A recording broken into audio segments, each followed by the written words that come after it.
दोस्तों स्वागत है आपका आपके अपने यूट्यूब चैनल अनूप ऑनलाइन पर।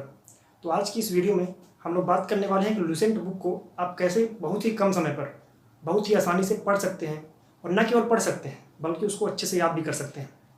तो आइए स्टार्ट करते हैं आज का वीडियो। दोस्तों जैसे कि आप देख सकते हैं कि लुसेंट की बुक है, ये आपको ये बुक लेनी पड़ेगी। इस बुक में करीब 314 पेज हैं।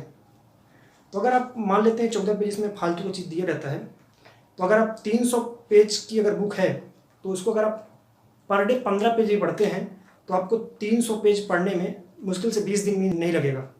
ठीक है, जैसा कि आप जानते हैं कि लुसेंट बुक जो है वन डे एग्जाम्स जैसे कि रेलवे, एसएससी, बैंक और जो अदर स्टेट के एग्ज़ाम्स होते हैं, ग्रुप सी और ग्रुप डी के जो एग्ज़ाम्स होते हैं उनके लिए आप आसानी से इसको पढ़ सकते हैं। और अधिकतर जो क्वेश्चन होते हैं इसी से पूछे जाते हैं। तो आप क्या करेंगे कि जैसे कि बुक है तो इसका एक ऑब्जेक्टिव बुक भी आता है, तो आप उसको भी ले लेंगे।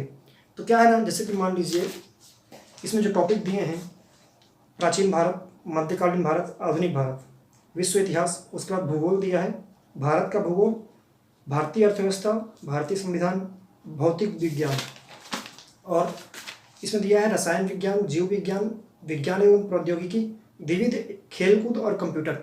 तो जैसे कि मान लीजिए आप प्राचीन भारत का जो पढ़ रहे हैं कोई टॉपिक, मान लीजिए आप पढ़ रहे हैं प्राग ऐतिहासिक काल, तो जो आपको ये ऑब्जेक्टिव बुक है इसकी लुसेंट की, तो उसमें क्या है कि इसके जो क्वेश्चंस हैं वो दिए रहते हैं। तो आपको पहले एक टॉपिक पढ़ना है, उसके बाद उससे जो है क्वेश्चन सॉल्व करने हैं। तो अगर आप 80% क्वेश्चन अगर सॉल्व कर लेते हैं तो मान लीजिए कि आप बुक सही पढ़े हैं। लेकिन अगर आप क्वेश्चन सॉल्व नहीं कर पा रहे हैं तो आपको बुक फिर से पढ़नी चाहिए, वही चैप्टर फिर से पढ़ना चाहिए जब तक आप उसकी क्वेश्चन सॉल्व नहीं कर लेते। दोस्तों इस बुक की जो प्राइस है, ये बुक करीब इसमें लिखा है प्रिंट रेट 160 रुपये। तो अगर आप मार्केट में इसको लेते हैं तो आपको लगभग 110-120 पे आपको मिल जाएगी। ठीक है, तो अब देखिए इसको पढ़ना कैसे है।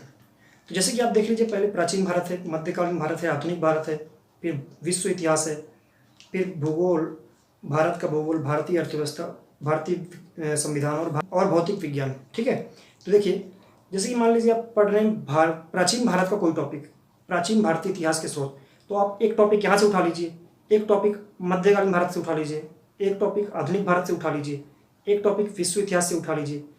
तो मतलब एक एक टॉपिक सभी का उठा के आप एक दिन में पढ़ सकते हैं। तो इस प्रकार क्या होगा, आपको दिल मतलब मन भी लगा रहेगा पढ़ने में और आपको बोर भी नहीं लगेगा। तो आप आसानी से इसको पढ़ सकते हैं। और उसका मतलब पढ़ना कम है, आपको रिवाइज ज़्यादा करना है। तो मान लीजिए अगर आप एक बार इस टॉपिक को पढ़ लेते हैं तो उसको 3 से 4 बार अगर आप रिवाइज करते हैं तो आपको ये आसानी से याद रहेगा और आप एग्ज़ाम में आप कोई भी क्वेश्चन जो आएगा इससे गलत नहीं कर सकते। अगर आप चाहते हैं कि हम आपके लिए प्राचीन भारत, मध्यकालीन भारत, आधुनिक भारत, विश्व इतिहास, भूगोल, भारत का भूगोल, भारतीय अर्थव्यवस्था, भारतीय संविधान व विज्ञान, अगर आप चाहते हैं कि इन सभी टॉपिक्स का वीडियो हम आपको यूट्यूब में दें तो आप हमारे कमेंट बॉक्स में बता सकते हैं। तो अगर आपको हमारा वीडियो पसंद आए तो हमारे वीडियो को लाइक कीजिए, शेयर कीजिए और हमारे चैनल को सब्सक्राइब कीजिए। धन्यवाद।